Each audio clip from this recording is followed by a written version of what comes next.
Imagine an ordinary Monday morning. You wake up, brew a cup of coffee, and open the window to breathe in the fresh air. Everything feels normal. But unknown to you, somewhere at the edge of the atmosphere, an invisible tier is formed. Earth's air, held captive by gravity for billions of years, is beginning to leak into space, molecule by molecule. The first day passes without notice. Perhaps you feel a bit more winded than usual climbing 5 flights of stairs, but you shrug it off, blaming it on a lack of exercise. The Weather Bureau reports a slight drop in atmospheric pressure, but it's just a dry statistic that no one cares about. That evening, the sky seems a bit crisper, as if someone turned up the contrast. The stars appear half an hour earlier than usual. By the second week, persistent morning headaches set in. It feels like being on a plane and unable to pop your ears. You chew gum and yawn repeatedly, but the pressure in your sinuses won't budge. When you hum in the shower, you notice you can't hold high notes like you used to. Sound becomes thin and dry. It's not your throat failing. It's simply that the air is thinner, making sound waves travel less efficiently. Pigeons on your balcony flap their wings 50% harder just to stay aloft, looking visibly exhausted. Entering the second month, life begins to crack. You buy a pulse oximeter and your resting SpO2 is now 91%, a level that would previously have sent you to the emergency room. You are constantly gasping for air, even while sitting at your computer. The city issues a purple alert advising against physical activity. Outside, people wear compact oxygen masks like jet pilots. The daytime sky has shifted to a deep, haunting violet, a beautiful yet menacing sight. That dark blue is a sign that there are fewer air molecules to scatter sunlight. Month 6.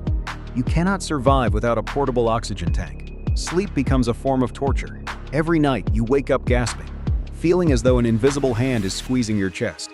Your skin itches and bruises easily due to the pressure difference between your body and the environment. Rain no longer falls in round droplets. It is torn into a freezing mist by the low pressure. Trees in the park are literally dying, not from a lack of sun or water, but because they can no longer exchange gases through their pores. Leaves drop in unison, leaving skeletal branches pointing at a pitch-black sky. By the second year, you know these are your final days. The government broadcasts reassurances, but the eyes of the soldiers in airtight hazmat suits tell a different story. Scientists have identified the cause. Atmospheric bleeding caused by a sudden collapse of the Earth's magnetic field, combined with a thermodynamic reaction in the exosphere. This created a leak where oxygen and nitrogen molecules reach escape velocity and vanish into the void. They estimate the atmosphere will only remain dense enough for human life for another 14 months. The day you pass away, the sky is no longer violet. It is nearly the black of outer space, even though the sun shines brilliantly. Without the atmosphere to filter UV rays, the sunlight burns with a lethal bleached white glare. You lie in a positive pressure room for terminal patients. A ventilator pumps pure oxygen into your lungs, but your body has reached its osmotic limit. The fluids in your eyes begin to simmer at normal body temperature because the ambient pressure has dropped below the Armstrong limit. You slip into a coma, and in your final moment, you hear the frantic blare of pressure alarms. You do not die alone. Across the planet, billions of others are drawing their final breaths.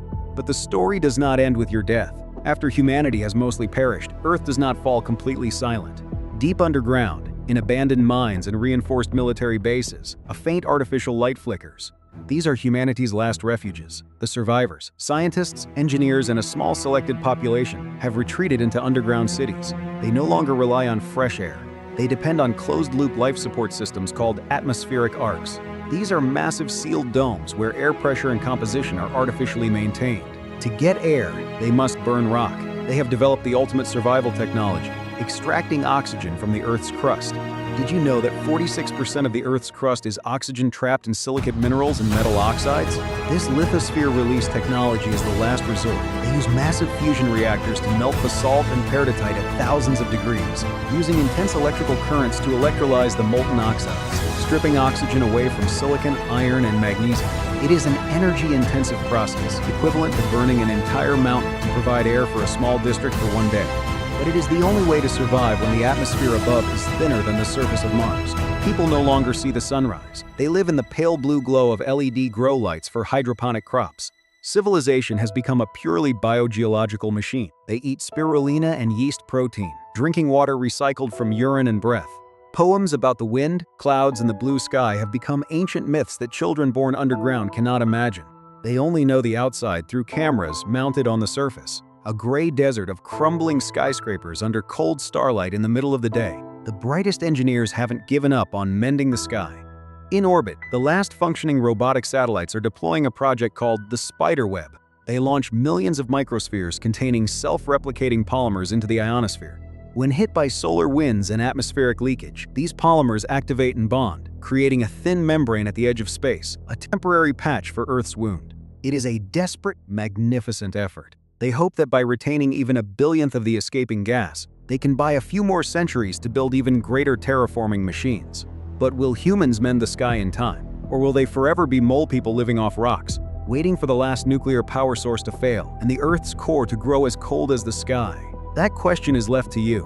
But one thing is certain, in these final days when you can still breathe the air out there, you will never take it for granted again. Because sometimes the most precious thing isn't gold or diamonds.